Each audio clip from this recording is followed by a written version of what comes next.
जय जय श्री राधे। आज श्रीमद् भागवत में वर्णित अर्थशास्त्र का इतना सुंदर वर्णन है कि जिसके साक्षी, जिसकी गवाही भगवान एक साथ दो स्थानों पर खड़े होकर दे रहे हैं। क्योंकि आज पूरा देश ही क्यों, पूरा विश्व ही अर्थ से परेशान है। बिजनेस से, व्यापार से, रोजी रोटी से, धन से और इसके अतिरिक्त अनेक प्रकार के चिंताओं से, बीमारी से, महामारी से, रोग शोक भय बाधा विपत्ति से व्यक्ति त्राही त्राही कर रहा है। चारों तरफ से हाहाकार मचा हुआ है कि हम क्या करें। जिसे देखो वो बिजनेसमैन, बड़े बड़े करोड़पति, उद्योगपति भी सब बेचारे सिर झुकाए बैठे हैं। हम कहाँ जाएं, क्या करें, बिजनेस डूब गया, नौकरी से निकाले जा रहे हैं, हम बेरोजगार हो रहे हैं और धन से कोई प्रसन्न नहीं है। अच्छा एक बात बताइए, धन वास्तव में शास्त्रीय परिदृश्य में देखा जाए धन का अर्थ लक्ष्मी है।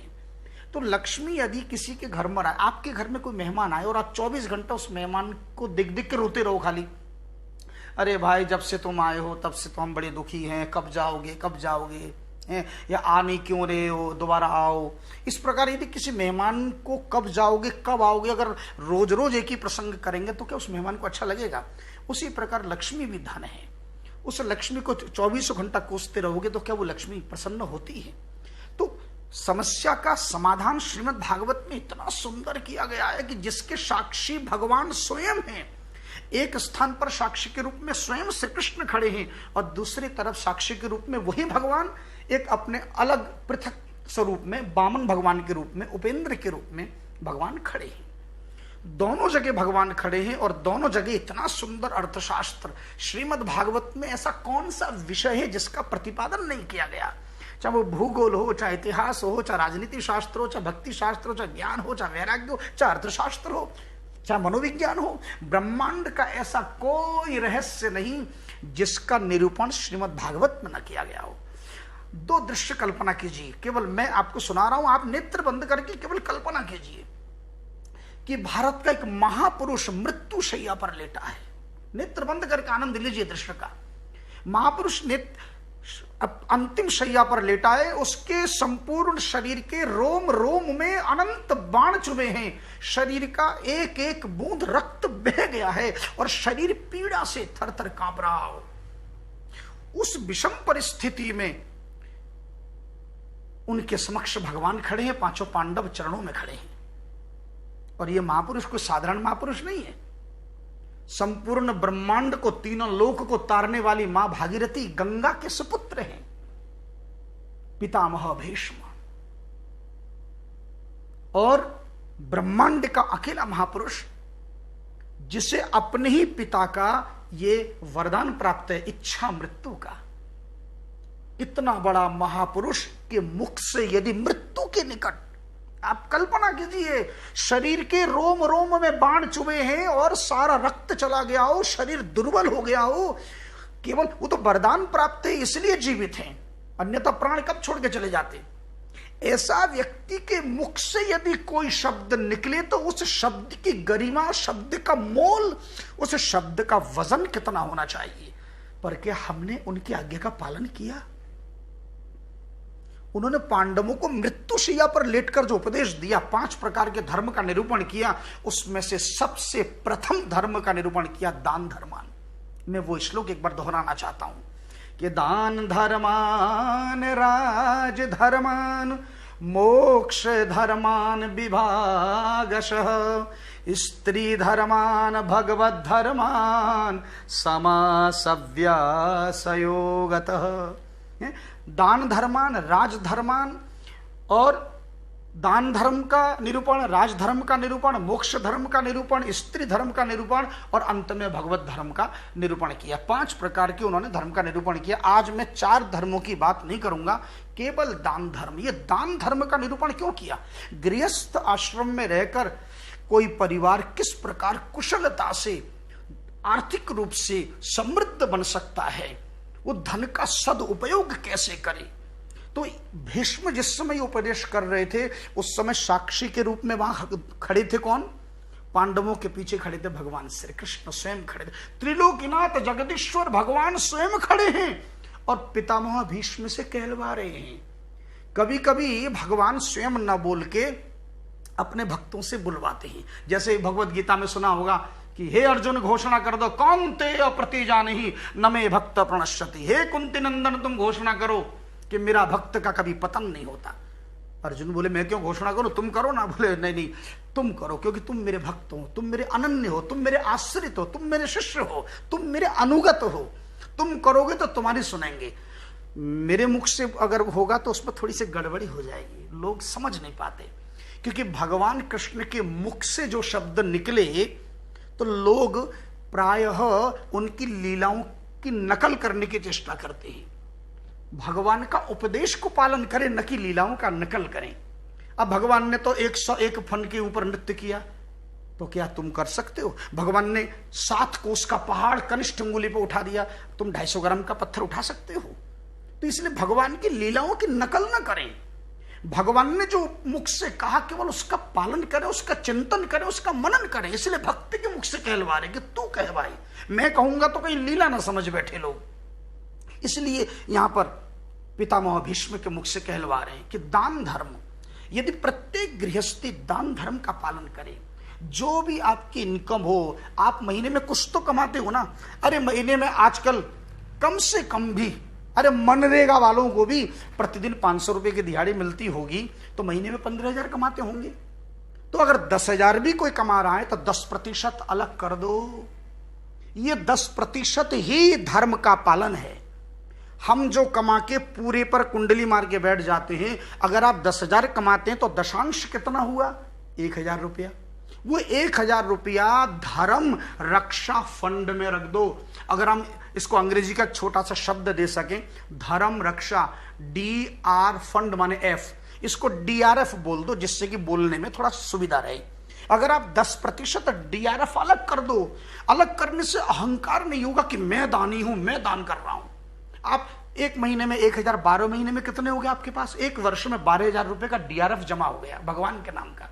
इस धर्म के खाते का जो धन है, ये आप गोरक्षा में करो, अनाथालय में करो, कहीं पर प्राकृतिक आपदा हो, बाढ़ हो, तूफान हो, भूकंप हो, गरीब की बेटी का कन्यादान हो, कहीं भी हो, अन्न क्षेत्र में हो, अस्पताल में हो, किसी को दवाई देना हो, वस्त्र देने हो, आप ये 12,000 रुपए, ये तो मैंने 10,000 वाले के लिए कहा। पर भारत में जो मध्यम वर्गीय परिवार है, उनकी महीने की कमाई 50 से 60,000 रुपया पर मंथ है। अगर 50,000 वाला भी कमा रहा है तो उसकी एक महीने की DRF कितनी हो गई? 10%, 5,000। एक बार एक महिला मेरे पास आई, वृद्ध माता, गुरुजी हम क्या करें, हमारे घर में तो आए दिन केवल बस अस्पताल ही भर्ती, हम तो बस महीने में 25 दिन अस्पताल रहते हैं। कभी नाती बीमार, कभी पोता बीमार, कभी पति बीमार, कभी बेटा बीमार, कभी मैं बीमार, और हमारे खानदान में तो जी कोई ना कोई मरते ही रहते, कोई पितृदोष है, पता नहीं क्या है, हम क्या करें? तो मैंने मुस्कुराते हुए कहा, माता जी आप प्रतिदिन ना दशांश ना अन्नदान किया करो, तो आप डॉक्टर को जो बिल देते हो वो बिल देना नहीं पड़ेगा। बोले हम तो रोज रोटी खिलाते हैं गुरुजी, कोई ना कोई मांगने वाला आए जावे, 2 रोटी तो खिलाई देते हैं, गाय को भी 2 रोटी खिला देती हैं। ऐसा बोल के वो बच के निकल गई। 2 रोटी आप खिलाते हैं तो कितना % दिया आपने? 2 रोटी की कितनी कीमत है? 10 रुपया। अगर आप 10 रुपया रोज दे रहे हो तो महीने में कितना दे रहे हो? 300 रुपया। और आपकी DRF जो 10% धर्म रक्षा कोष है वो कितना जमा हुआ था? 5,000 रुपया। तो आपने भगवान के संग कपट किया, 300 रुपये देके पतली गले निकल गए और 5,000 हड़प गए। और वो पैसा फिर कहाँ जाएगा? फिर वो जाएगा बाईपास सर्जरी में जाएगा, किडनी फेल हो जाएगा तो अस्पताल में जाएगा, किडनी ट्रांसप्लांट में जाएगा, बीमारी में जाएगा, एक्सरे में जाएगा, अल्ट्रासाउंड में जाएगा, EMI क्या बोलते हैं, ये मार और न जाने कौन कौन सी मार हैं, ये सब के फिर अदालतों के चक्कर लगाओगे। ये 3 बड़े बड़े नरक जो है ना, ये केवल दशांश न निकालने के कारण हम कष्ट पाते। हमें लगता है कि हम सारे धर पर कुंडली मार के बैठ जाएंगे, और क्योंकि हम कमा रहे हैं, अहंकार के हम कमा रहे हैं। ये नहीं सोचते हो कि सांस किसकी कृपा से ले रहे हो, इन नेत्र इंद्रियों की कृपा से देख रहे हो, इन हस्त इंद्रियों की कृपा से कर रहे हो, इन पाद इंद्रियों की कृपा से चल रहे हो, ये नहीं देख रहे हो। ये जीव की इंद्रियों की कृपा से तुम चख रहे हो, रसन इंद्रियों की कृपा से, तो क्या भगवान को भगवान का अंश नहीं दोगे? और दूसरी घटना, अब धर्म का वितरण कैसे करें? अर्थशास्त्र के अनुसार वामन भगवान जब राजा बलि के द्वार पर गए तो वहां पर भगवान स्वयं विराजमान है, और भगवान वामन के रूप में खड़े हैं। उस समय शुक्राचार्य जो देवताओं के दैत्यों के राजा, जो दैत्यों के राजा, दैत्यों के गुरु, क्षमा करें राजा नहीं गुरु, जो दैत्य गुरु स्वयं शुक्राचार्य राजा बलि को उपदेश दे रहे हैं। बोले देख बेटा मेरी बात मान ले, ये कपट करने आए हैं तुझे लूटने। और गृहस्थी वही होता है जो बेटा पहले अपना धन बचा लो तब दान करो, और जो धन को 5 जगह बराबर बराबर बांट कर खर्च करे बड़ा सुखी होता है। तो बोले गुरुजी कहां कहां? तो देखो दान धर्म को 5 स्थानों पे, कहां कहां? बोले धर्माय यशसेर्थाय कामाय स्वजनाय च पंचदा विभजन वित्तम यह मूत्र च मोदते। वो परम प्रसन्न है, जिसके जीवन में प्रसन्नता ही है, जो धन को 5 बराबर बराबर भाग बांटने। बोले कहां? बोले धर्माय यशसे अर्थाय, और उसके बाद कामाय स्वजनाय च। नंबर 1 धर्माय, सबसे पहला हिस्सा 10% धर्म। हमारे रूप गोस्वामी जी जो षड गोस्वामी में, हमारे ब्रज में गौड़ीय परंपरा में जो रूप गोस्वामी विद्वान हुए, उनके अनुसार, और प्रभुपाद जी, ये प्रभुपाद जी का दर्शन कर रहे होंगे आप, इन्होंने तो 50% कृष्ण के लिए, बोले गोविंद के लिए 50 निकालो, क्योंकि गोविंद को आपने जिम्मेदारी बना दी, संसार के सारे कार्य कृष्ण से जोड़ दो ना। घर में जो भी खा रहे हो उसे भगवान को पहले भोग लगा दो, तो भगवान के निमित्त करोगे, बाद में पाओ। जिम्मेदारी भगवान की। आपने नई गाड़ी खरीदी, नई गाड़ी खरीदते समय ये मत सोचो मैं अपने लिए, सोचो मैंने कृष्ण के लिए खरीदा। तो वो कृष्ण के लिए खरीदा, पार्किंग में खड़े करोगे तो उसकी रक्षा का भार भी कृष्ण की, आपकी नहीं है। इसलिए 5 जगह धर्मा यश से, आपका यश बढ़े उसके लिए खर्च करो। जैसे अभी आपने सुना होगा बंबई में जो ये लॉकडाउन के दौरान जो प्रवासी मजदूरों को घर तक पहुंचाने के लिए एक बंबई का अभिनेता है जो विलेन का रोल करते हैं, उनका नाम क्या था? सोनू सूद। सोनू सूद ने यश के लिए अपने धन का प्रयोग किया, है ना। तो देखो धर्म के लिए, यश कमाने के लिए। नंबर 3 अर्थाय, अर्थ की वृद्धि, आप उसको इन्वेस्ट करें, है ना। 10% निकाल के जो पैसा बचा उनको अपनी मर्जी से कितने % करो वो आप देखो ना। आप LIC करो, आप चाहे कहीं निवेश करो, आप बैंक में FD बनवाओ, RD बनवाओ, जो करना है वो आप करो, ताकि आपका धन दुगुना 4 गुना बढ़े, है ना। तो भगवान ने आपके लिए कितना सुंदर अर्थशास्त्र, सबसे पहले धर्म के लिए, उसके बाद यश के लिए, और तीसरे नंबर पर आया अर्थ की वृद्धि के लिए, और चौथे नंबर आया कामाय, अपनी कामनाओं की पूर्ति, यानी अपनी रोजी रोटी, जो आप आटा दाल चावल, जो बिजली का बिल, हाउस का टैक्स, घर का जल का टैक्स और मोबाइल का रिचार्ज, ये सारा अपने लिए चौथे नंबर पर है। पर हम क्या करते हैं, तनख्वाह मिलती सबसे पहले स्वयं डकार लेते हैं, इसीलिए तो कष्ट पा रहे हैं। इस अर्थशास्त्र को समझ लीजिए। और नंबर 5 आखिर में कहा स्वजनाय च, हमारे परिवार में, हमारे रिश्तेदारी में, हमारे निकटस्थ परिजन में, कोई हमारे बुआ जी, कोई मामा, कोई चाचा, कोई ताऊ हैं, कोई बुआ के लड़के, मामा के लड़के, यदि इस पर, अथवा कोई ससुराल पक्ष में यदि कोई कमजोर है आर्थिक रूप से, तो उसकी मदद करें और भूल जाएं, है ना। तो इसमें से कुछ अंश उन्हें दें। जो इन 5 जगह धन का वितरण करे वो जीवन में कभी दुखी नहीं हो सकता। वो 3 बड़े बड़े नरक, सबसे बड़ा नरक है जो कपिल देवहूति संवाद में कपिल भगवान से उनकी माता ने पूछा, बोले बेटा सचमुच के नरक होता है? बोले हाँ मां बिल्कुल होता है, किंतु यहां पर भी नरक है। यूं तो दक्षिण दिशा में 99,000 योजन, 99,000 योजन जानते हैं, एक योजन में 12 मील, 99,000 को 12 में गुणा करो तो 11,88,000 मील दूरी, डिस्टेंस तक दिया है। 28 प्रकार के नरक होते हैं। पर मां अत्रैव नरक स्वर्ग इति मातः प्रचक्षते, यहां पर भी नरक है मां, बड़े बड़े हॉस्पिटल, सबसे बड़ा नरक है अस्पताल का, ICU में जाओगे बड़े बड़े लोग कष्ट पा रहे हैं बेचारे, चेहरे की चमक 2 दिन में ढल जाती है। आपने बड़े बड़े अभिनेताओं को, बड़े बड़े उद्योगपतियों को देखा जिनको कैंसर हो जाता है, कुछ दिन पहले चेहरे का तेज होता है और बाद में बिल्कुल चेहरा एकदम सूखे के छुआरा हो जाता है। कहां गए वो सुंदर, वो ऐश्वर्य कहां चला गया? पर हम जब तक शरीर में शक्ति है, लगता कि हम बलवान हैं, भगवान की आज्ञा का पालन करके देखिए ना। मेरे कहने से 1 वर्ष आप अपने आय का ईमानदारी से, सत्य का और धर्म का आचरण करके आप दशांश DRF यानी धर्म रक्षा कोष के लिए जमा करिए, और उसको अपने विवेक के अनुसार कहीं गौशाला में खर्च करिए, कहीं भी करिए, अन्य क्षेत्र में करिए, लेकिन आप निकालो।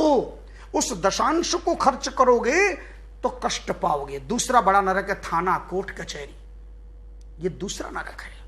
जीवन में कभी थाने में न जाना पड़े और जीवन में कभी कोर्ट में न जाना पड़े, तीसरा सबसे बड़ा।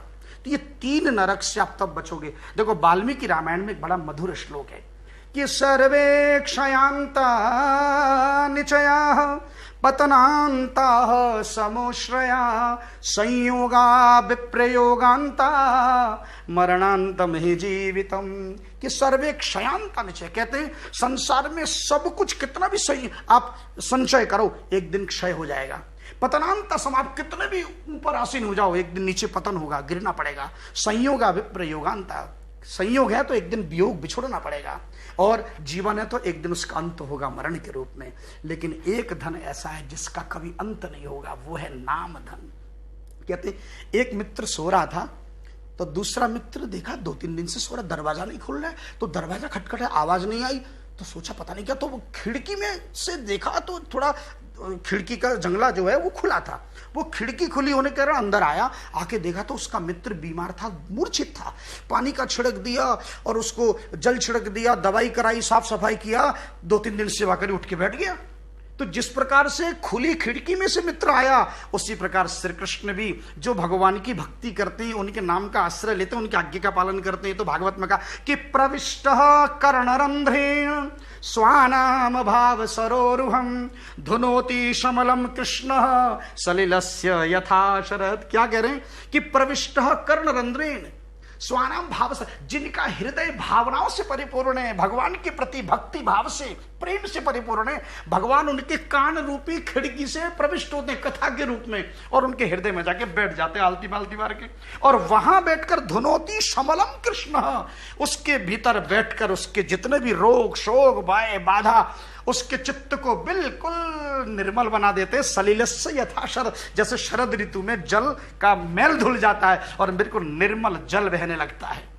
जीवन में कितने भी कष्ट आ जाए, पर कृष्ण को कभी रोते देखा? कभी अब सिर पे हाथ रख के, अरे कपिल देवोती संवाद में भगवान के चेहरे का वर्ण, दिव्य चेहरे का वर्ण कि प्रसन्न वदनाम भोजम पद्म गर्भारुणे क्षणम नीलोत्पल दल श्यामम शंख चक्र गदाधरम। प्रसन्न वदनाम भोजन, भगवान का मुख कमल दिव्य प्रसन्नता से परिपूर्ण है, और पद्म गर्भारुणे क्षणम है, और भगवान का दिव्य, भगवान के जो नेत्र हैं बिल्कुल रत्नारे हो रहे हैं कमल कोश की तरह, नीलोत्पल दल श्यामम है, और कमल के समान भगवान के दिव्य श्री विग्रह है, और शंख चक्र गदा लिए भगवान किस प्रकार खिलखिला के मुस्कुरा रहे हैं।